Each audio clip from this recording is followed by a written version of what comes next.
12, donde vimos que salieron en el primer mensaje misionero y fueron a Chipre, fueron a la ciudad de Chipre, donde descendieron también a Seleucia y llegados a Salamina, anunciaban la palabra de Dios en las sinagogas de los judíos.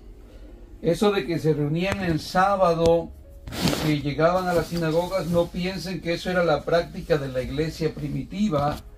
No vayan a pensar, oiga, pero seguían judaizando la iglesia primitiva guardando el sábado. No, sino que ellos iban, los apóstoles, los hermanos que iban a predicar, en este caso Bernabé y Saulo, llegaban precisamente a las sinagogas para compartir la palabra del Señor a ellos, a los judíos, que sí tenían la práctica todavía del judaísmo. No es que la iglesia primitiva estaba guardando el día sábado, pero sí llegaban ellos a las sinagogas para predicar, para compartir la palabra del Señor. Bueno, mira el verso 4, démosle una repasadita al 13 y el verso 4. Y ellos entonces, enviados por el Espíritu Santo, descendieron a Seleucia y navegaron a Chipre, y llegados a Salamina, anunciaban la palabra de Dios en las sinagogas de los judíos.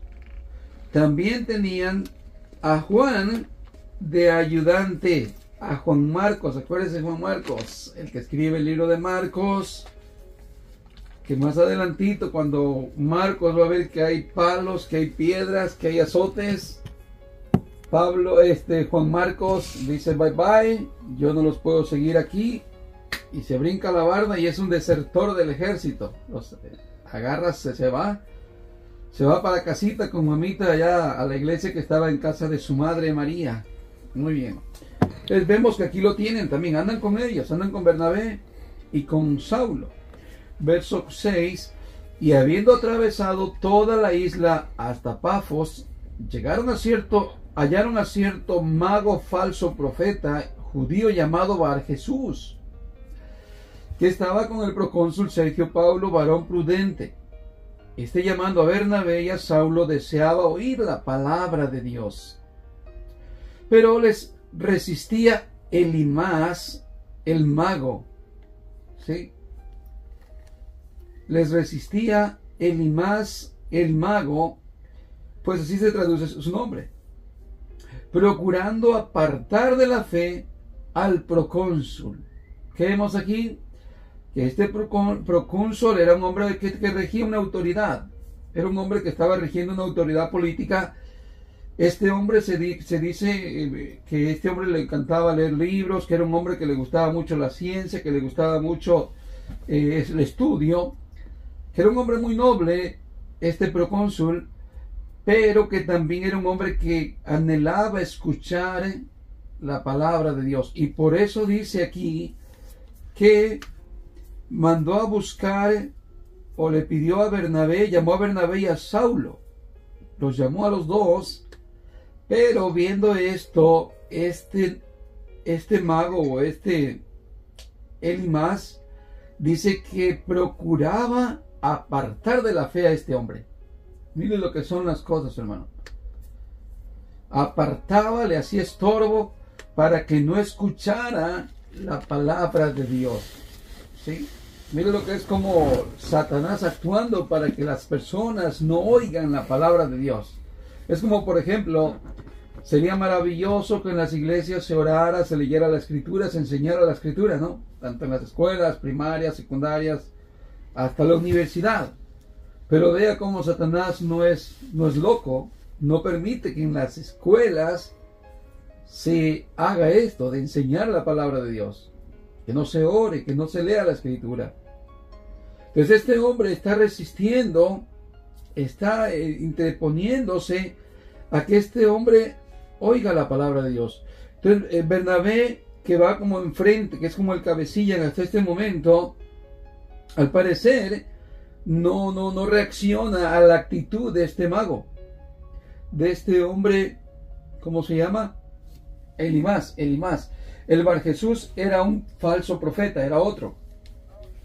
Ese era uno digamos, de los que estaba en la sinagoga de seguro como un tipo líder, pero era un falso profeta. Pero acá vemos que este era un hombre mago, este era un hombre como un chamán. Y este se oponía a la fe que tenía el procónsul. Ahora, como Bernabé aparentemente no capta, no reacciona, no se levanta, no vuelve en sí, vamos a decirlo, Pablo no se espera. Pablo no se detiene y mira lo que hace en el verso 9. Entonces Saulo, que también es Pablo, aquí por primera vez se llama Pablo. ¿Se acuerdan que me quedé comprometido de explicarles qué significaba Pablo? ¿De dónde viene el nombre Pablo? Ya, se lo estaba olvidando, pero yo me acordé.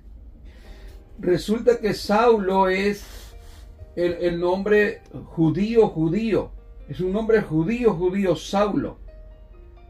Entonces, es como cuando nosotros conocemos que el nombre de Jesús, ¿cómo es en judío o hebreo? Yeshua. Y para nosotros en español, ¿qué es? Jesús. Bueno, es la misma acción en el nombre de Pablo. Es Saulo en el nombre judío. Y para nosotros, para los gentiles o para nuestro idioma, es Pablo. ¿Se entiende? Muy bien. Qué rápido lo entendimos. Sencillo de entender. Muy bien. Entonces, ¿qué pasa? Dice Saulo también, que es Pablo, lleno del Espíritu Santo, fijando en él los ojos. ¿Qué significa esto? Que Pablo está lleno de valentía, está lleno del Espíritu Santo, está lleno de poder, de discernimiento, de autoridad, y mirar a los ojos, cara a cara. No se lo está mandando decir, no se lo va a decir por la espalda, no va a tener miedo de afrontarlo, sino que lo mira a los ojos, directamente a los ojos, y le habla y le dice: oh, lleno de todo engaño y de toda maldad, hijo del diablo. ¿Se acuerdan que hablábamos de la semana pasada de que esto de decir hijo del diablo es bíblico? Pero a veces cuando somos muy princesos pensamos que ese es un hablar como si, ay, no le digas así a otra persona hijo del diablo. Bueno, es algo bíblico. Claro, no tienes que andar diciéndole a todo el mundo: ¿qué tal, hijo del diablo? Buenos días, ¿cómo amaneciste, hijo del diablo? No tienes que hacer eso, porque no se trata de andar ofendiendo a la gente. Se trata de que cuando hay discernimiento puedes ver a la persona como este personaje era un hombre, era un chamán, era un brujo, era un mago, que se oponía a que este hombre, el procónsul, oyera la palabra de Dios. Está lleno de maldad, está lleno de deseo perverso en su corazón para que la gente no oiga la palabra de Dios. ¿Sí? Y a veces los chamanes hasta existen muy en la iglesia, que se oponen a que la gente oiga en verdad la palabra de Dios. Mismo Jesús dijo: ustedes no dejan entrar a los que quieren entrar, ni ustedes mismos entran. ¿Por qué? Porque van a torcer la escritura. Bueno, entonces Pablo lo está reprendiendo. Dice: lleno de todo engaño y de toda maldad, hijo del diablo, enemigo de toda justicia. No cesarás de trastornar los caminos rectos del Señor. Fíjense, no cesarás. O sea que no es ahorita que lo comenzó, tiene años haciendo eso, de estar en contra de los caminos del Señor y trastornarlos, ¿no? Trastornarlos, eso significa torcerlos, malinterpretar la escritura, la palabra de Dios, adulterarla. Ahora pues, he aquí la mano del Señor está contra ti, serás ciego y no verás el sol por algún tiempo. Inmediatamente cayeron sobre él oscuridad y tinieblas, y andando alrededor buscaba a quien le condujese de la mano. Entonces el procónsul, viendo lo que había sucedido, creyó maravillado de la doctrina del Señor.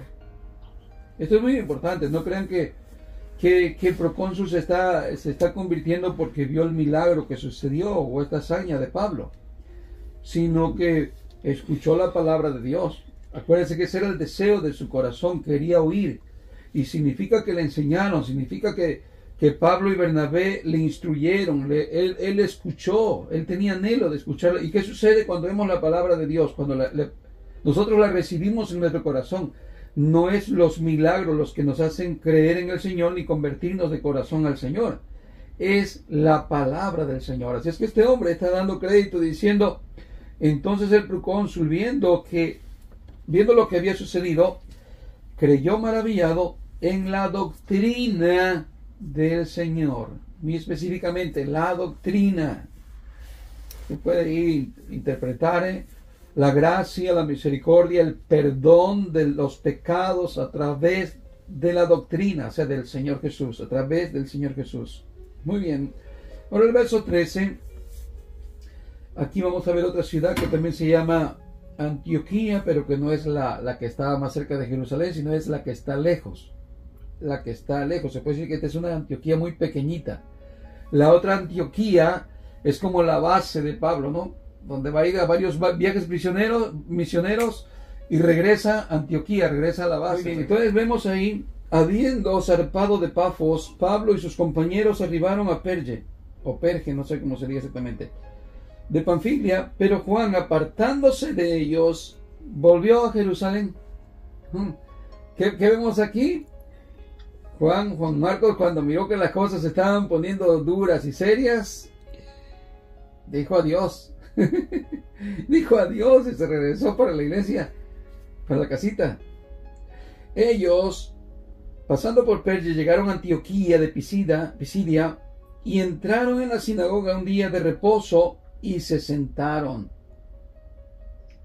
Y después de la lectura de la ley y de los profetas, los principales de la sinagoga mandaron a decirles: varones hermanos, si tenéis alguna palabra de exhortación para el pueblo, hablad. ¿Qué significa esto? Significa que había una tradición, esto es cultural, esto es una costumbre. Entre los judíos en aquel tiempo era así, que tú podías llegar a visitar una sinagoga de ellos y después de que ya participaban, alguien leyendo la escritura, alguien dando algún sermón, algún mensaje, daban la oportunidad a cualquier otro. Hermano, ¿alguien tiene alguna palabra? ¿Alguien quiere decir algo? Hermanos, ¿alguien quiere aportar una palabra más? ¿Se entiende? Hoy eso no se hace, es algo cultural. Usted no va a llegar a una iglesia visitante y enseguida, a ver, dame la palabra a mí, yo quiero dar la palabra. No, porque era algo cultural, no se hace hoy en día así. Bueno, ni se lo hubieran dicho a Pablo, porque va a ver ahorita cómo se levanta ahorita, pero brincando, dice el verso 16, entonces Pablo, levantándose, hecha señal de silencio con la mano, dijo: varones israelitas y los que teméis a Dios, oíd. El Dios de este pueblo de Jerusalén escogió a nuestros padres y enalteció al pueblo. Que vemos, Pablo ya empezó a hablarle a los judíos conforme al conocimiento que tienen de la ley. Mire cómo les va a entrar. Mire cómo les va a entrar. Y mire cómo les va a entrar. Pablo confundía a los mismos de su raza, los perturbaba, los confundía, porque ¿quién más que Pablo para conocer la ley? ¿Quién más? ¿Quién más? Ninguno de la sinagoga les podía alcanzar el conocimiento que tenía Pablo, porque Pablo fue un hombre preparado, que cursó, terminó su carrera, y dice que aún sobrepasaba a sus compañeros estudiantes de la escuela. Él lo sobrepasaba por mucho, dice. Luego lo vamos a leer eso. Lo sobrepasaba, dice. Así que cualquiera de la sinagoga, por mucho que tuviera conocimiento, no le podría llegar a Pablo. He ahí porque vemos cómo el Señor acomoda las cosas a cada uno en su lugar. Y no por nada fue Bernabé a buscar a Saulo hasta Tarso, no solamente porque Pablo hablaba 4 idiomas, sino que era un experto en la exposición de la ley. Así es que vemos aquí que va a exponer la ley para luego presentarles a Jesús.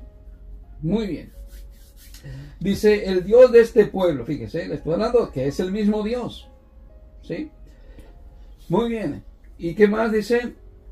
Que escogió a nuestros padres y enalteció al pueblo, siendo ellos extranjeros en tierra de Egipto, y con brazo levantado los sacó de ella.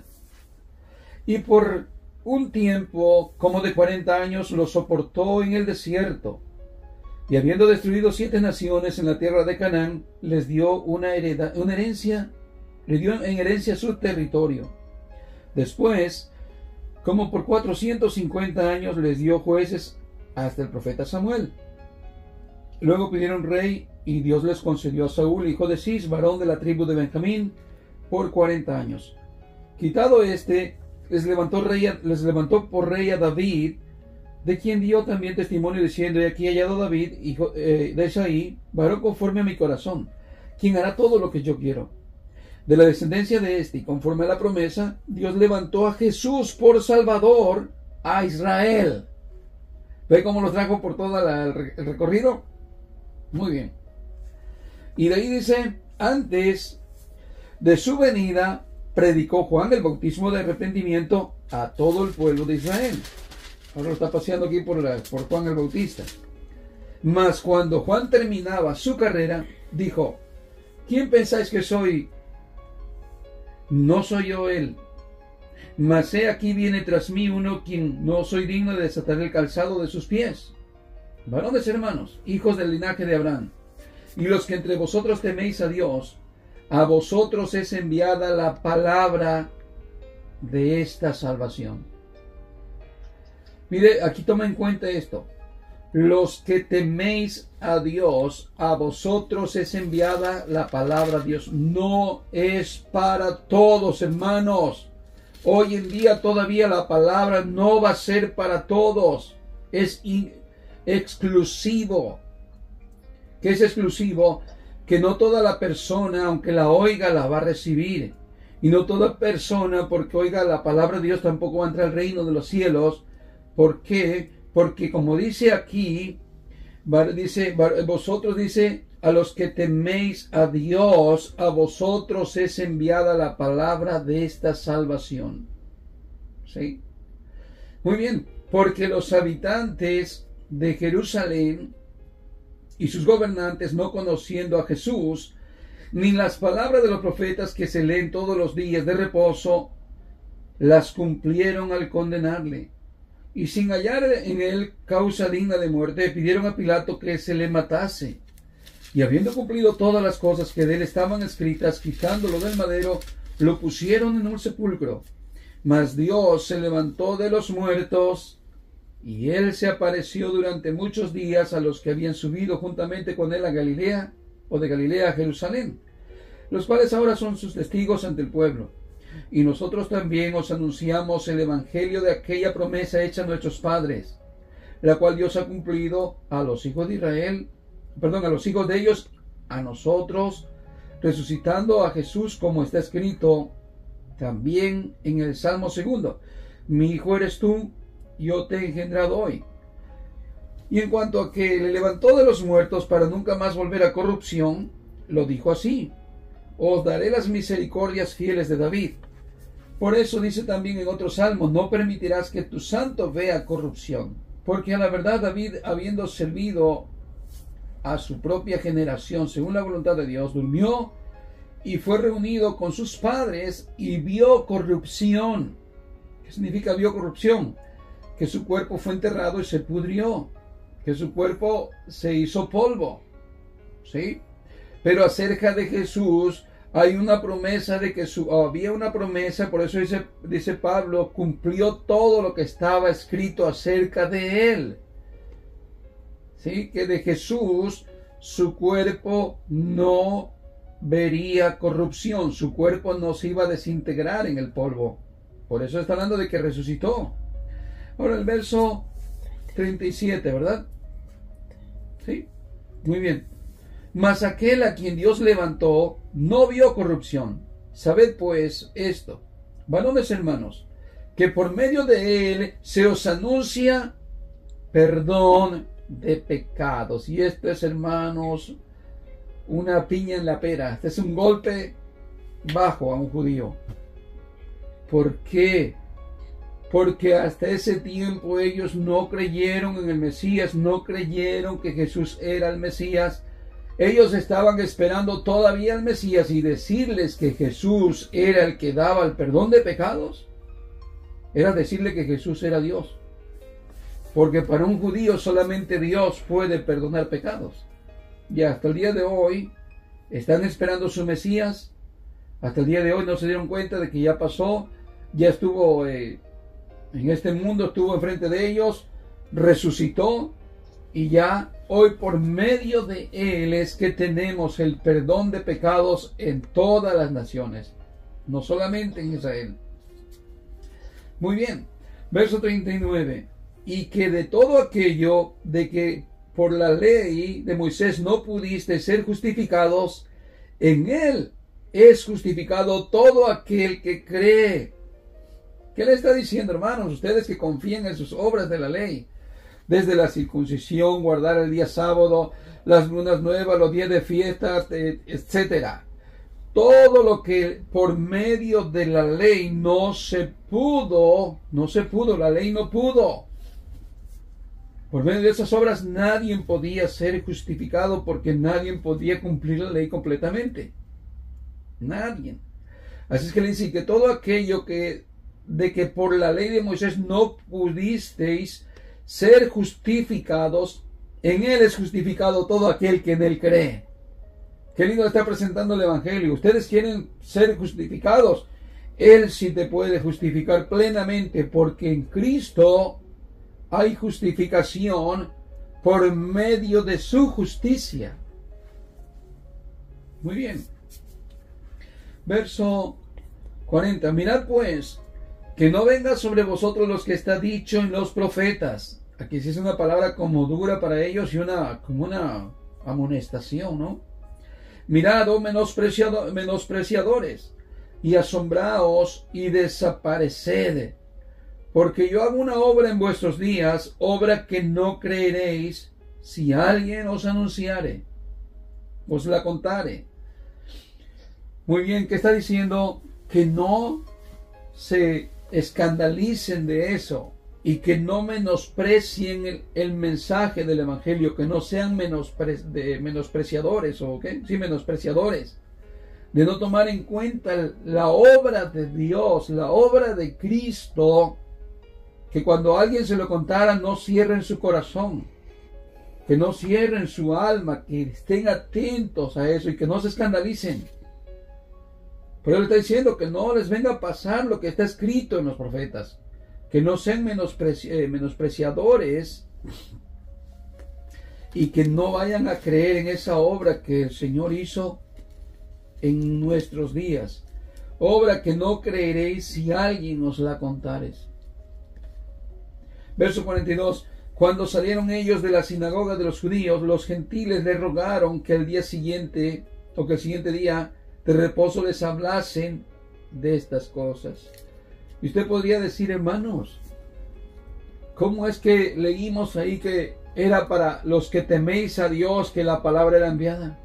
¿Y por qué los judíos no salieron a felicitarle en este momento? Decirle, hermano Pablo, hermano Bernabé, nos han hecho entender, ustedes mismos son judíos como nosotros, estábamos cerrados, pero hoy nos has mostrado por medio de las Escrituras que Jesús verdaderamente es el Mesías que estábamos esperando. Gracias por habernos traído el mensaje. Gracias por habernos hablado y abierto los ojos. No fueron ellos, sino que fueron los gentiles los que quedaron entusiasmados, los que quedaron satisfechos diciendo, queremos oír más, Pablo, queremos más, Bernabé. Y les suplicaron que se reunieran el siguiente sábado. Les pidieron que de favor llegaran el siguiente sábado para que les siguiesen compartiendo más del Evangelio. ¿Sí? Cuando salieron ellos de la sinagoga de los judíos, los gentiles le rogaron que el siguiente día de reposo les hablase de estas cosas. ¿Cuáles gentiles eran? ¿Por qué había gentiles también en las sinagogas? Porque eran prosélitos, hermanos. ¿Qué son prosélitos? Prosélitos no son judíos de nacimiento. Prosélitos son gentiles convertidos al judaísmo. Pero esos gentiles, o que se llaman también hombres temerosos o piadosos, también la Biblia los llama así como hombres piadosos, como Cornelio era un hombre piadoso y temeroso, era también un gentil. Muy bien. Ahora el verso 43. Y despedida la congregación, muchos de los judíos y de los prosélitos piadosos siguieron a Pablo y a Bernabé, quienes hablándole les persuadieron a que perseverasen en la gracia de Dios. ¿Sí? ¿Qué pasó? Bueno, al final sí creyeron varios judíos, pero acuérdense de la palabra, a vosotros que teméis a Dios, para ustedes es enviada la palabra, no es para todo Israel, porque no todo Israel no todo el que es israelita es un verdadero judío, o no todo judío es un verdadero israelita. Acuérdense de esa palabra de Pablo, porque la circuncisión no es la de la carne, sino la del corazón. Es lógico que entre los judíos hay quienes son temerosos también de Dios, ¿no? Pero la palabra en sí no es para todos. No es que no esté la palabra dispuesta para que la oiga todo el mundo. Sí, todo el mundo la oye, pero no todo el mundo la recibe. Y eso significa, para vosotros es la palabra, para ustedes que temen a Dios. Para ustedes es, porque los que no temen no la quieren. ¿Se entiende? Muy bien. Muy bien, en el verso nos quedamos, verso 44. El siguiente día de reposo.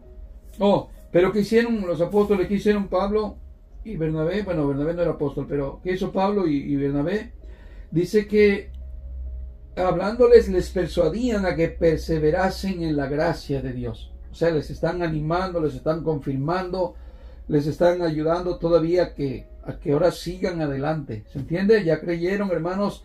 Este es el comienzo. Tienen que seguir, hermanos. Manténganse firmes, perseveren en la gracia de Dios. El día siguiente de reposo se juntó casi toda la ciudad para oír la palabra de Dios. Ahora vienen multitudes. Ahora aquí hay una gran campaña de miles.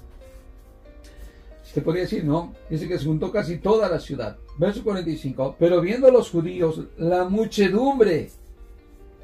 Otra vuelta, saltaron los judíos. Que iban a tener celos. Dice, se llenaron de celos y rebatían lo que Pablo decía, contradiciendo y blasfemando. Miren, los mismos hermanos judíos de sangre. Sus propios enemigos. Los enemigos del hombre serán los de su propia casa y en su propia y con los suyos, ¿cómo era, no? Bueno, su propia tierra, perdón. Muy bien. Entonces, ¿qué llegaban hasta hacer? Dice que hermanos estaban rebatiendo.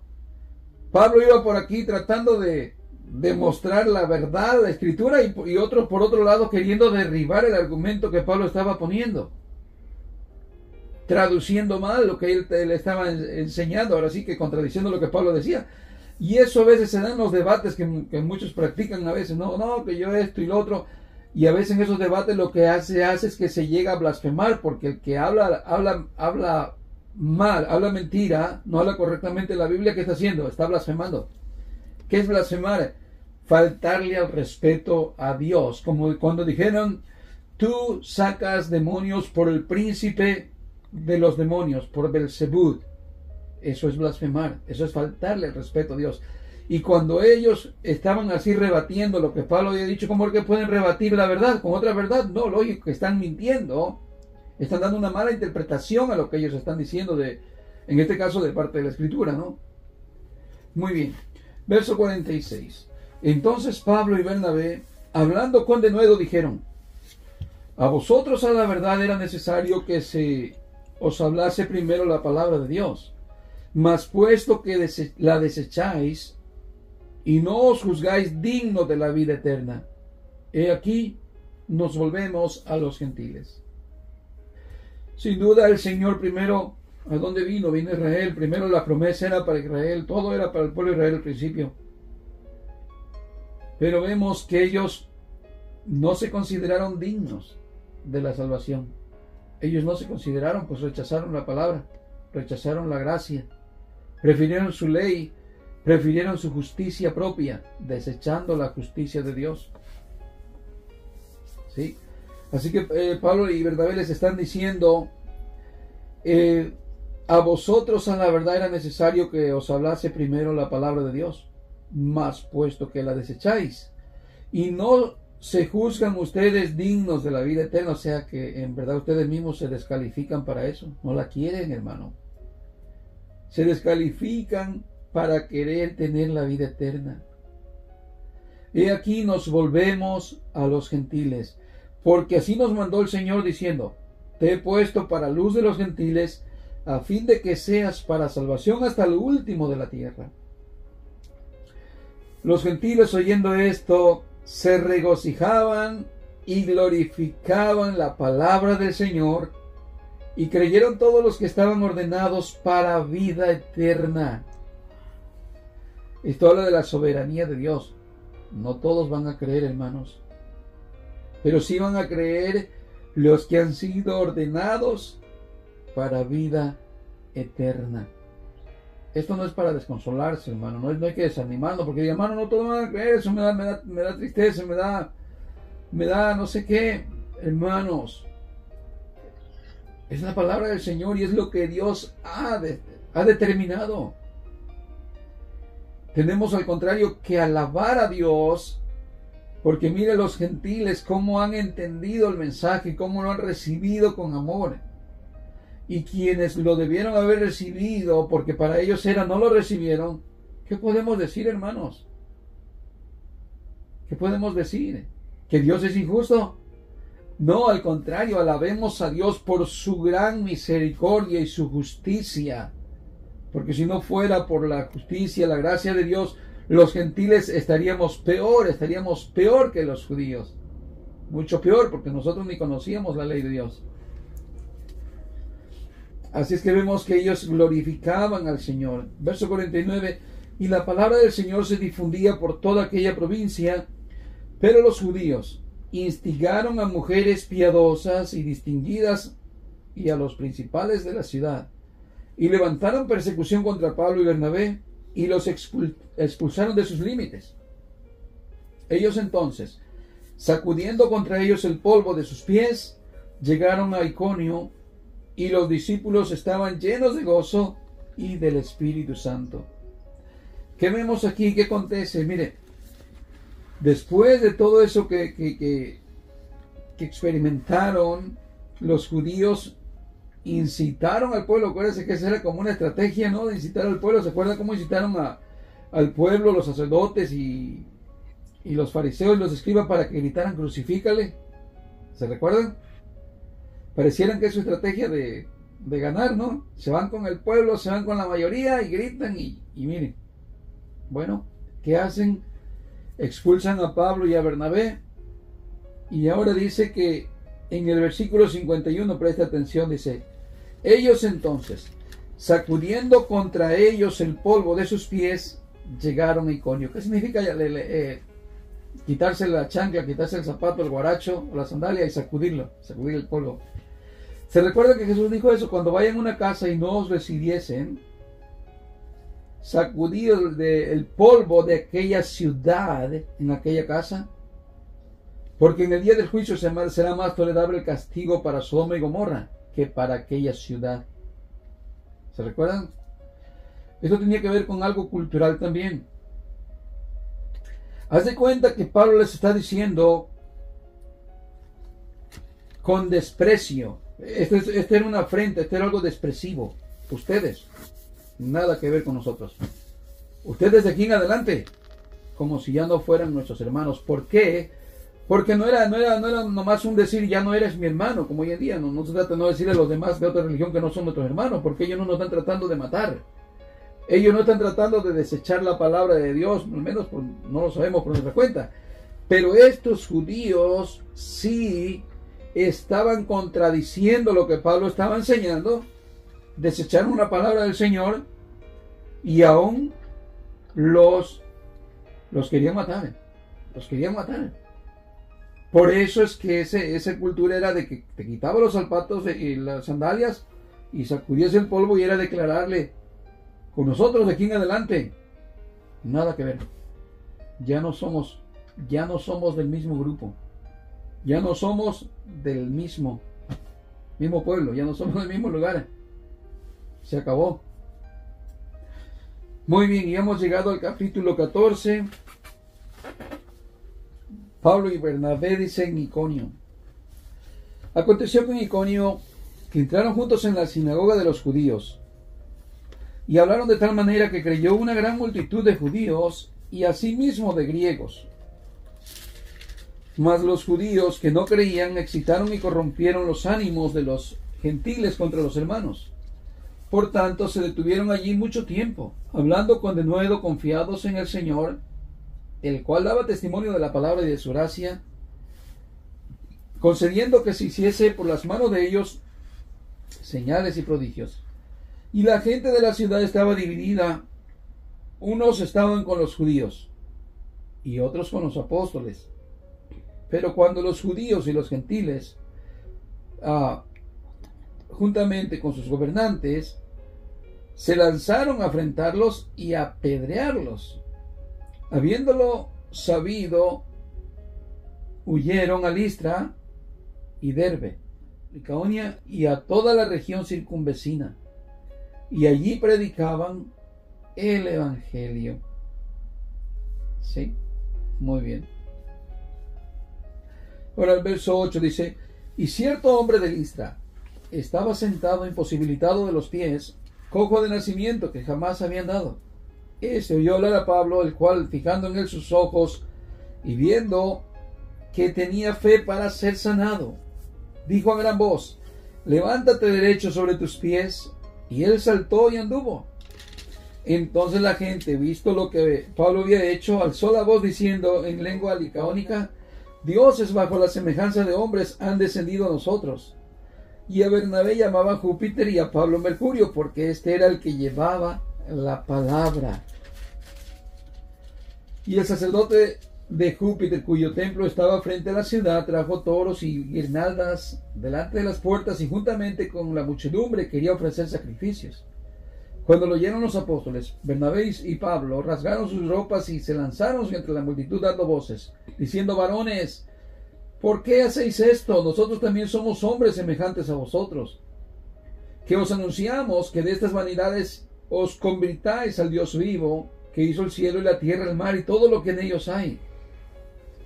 En las edades pasadas Él ha dejado a todas las gentes andar en sus propios caminos, si bien no se dejó a sí mismo sin testimonio, haciendo bien, dándonos lluvias del cielo y tiempos fructíferos, llenando de sustento y de alegría nuestros corazones, y diciendo: estas cosas difícilmente lograron impedir que la multitud les ofreciese sacrificio. Entonces vinieron unos judíos de Antioquía y de Iconio, que persuadieron a la multitud, y habiendo apedreado a Pablo, le arrastraron fuera de la ciudad, pensando que estaba muerto. Pero rodeándole los discípulos, se levantó y entró en la ciudad, y al día siguiente salió con Bernabé para Derbe. Y después de anunciar el evangelio a aquella ciudad y hacer muchos discípulos, volvieron a Listra y a Iconio y a Antioquía, confirmando los ánimos de los discípulos y exhortándoles a que permaneciesen en la fe, y diciéndoles: es necesario que a través de muchas tribulaciones entremos en el reino de Dios. Y esto va para aquellos princesitos que predican: Jesucito te ama, te quiere quitar todo tu problema. Si tú le recibes, si tú le abres la puerta de tu corazón, porque Él está tocando, solamente abre la puerta y Él te va a hacer el más feliz de este mundo. Y si tú eres una mujer, te va a hacer la princesita del Señor o la reina del Señor. No, Pablo le está diciendo: es necesario, hermanos, que con muchas, no pocas, muchas tribulaciones entremos en el reino de Dios. ¿Sí? Precisamente, ¿qué está pasando Pablo y Bernabé? Persecuciones, tribulaciones. Dice: y constituyeron ancianos en cada iglesia, y habiendo orado con ayunos, los encomendaron al Señor, en quien habían creído. Ahora Pablo ya va de regreso de Antioquía de Siria. Pasado luego por Pisidia, vinieron a Panfilia, y habiendo predicado la palabra en Perge, descendieron a Atalia. De allí navegaron a Antioquía, desde donde habían sido encontrados a la gracia de Dios para la obra que habían cumplido. Y como que dice, regresó a la fortaleza. Esa Antioquía era como su fortaleza. Cada vez que regresaba de una encomienda o iba a una, ¿cómo se llama?, alguna misión, a sus viajes misioneros, Pablo regresa a esa Antioquía, la que estaba más cerca de Jerusalén. Era la ciudad más grande, pues, de las dos Antioquías que había. La otra Antioquía era pequeña, la otra que vimos hace un momento. Muy bien, verso 26, o no, verso 27, y habiendo llegado y reunido a la iglesia, refirieron cuán grandes cosas había hecho Dios con ellos y cómo había abierto la puerta de la fe a los gentiles, y se quedaron allí por mucho tiempo y con los discípulos. El apóstol Pablo fue un pastor de la iglesia de Antioquía. Él fue un pastor, no solamente un apóstol, fue también el pastor de la iglesia de Antioquía. El pastor significa que él era el que enseñaba, él era el que estaba capacitando a la iglesia, enseñaba como un maestro. Ese era el pastor de ahí de Antioquía por mucho tiempo. Ahí estuvo Pablo, que era como su fortaleza, era como su lugar de... Salía y regresaba porque era como el que estaba encargado de esa obra, pastoreando la iglesia de Antioquía.